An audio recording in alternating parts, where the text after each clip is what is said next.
د کوثر مبارکه سوره چې د قرآن عظیم شان 108 سوره ده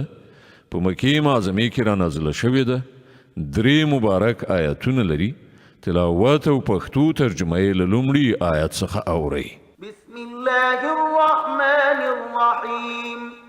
د الله په نوم چې ډیر زیات مهربان پوره رحم لرونکی دی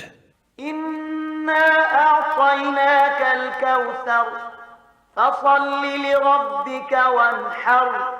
إن شانئك هو الأبتر ای پیغمبره مونږ تا ته د کوثر چینی درکړې ده نو ته د خپل همغه پروردګار لپاره لمونځ ادا کړه او قرباني وکړه ستا همغه دښمن چې تا په کرغېړنو نومونو یادوي ابتر یعنی له هر خیر څخه پرېکړه شوی دی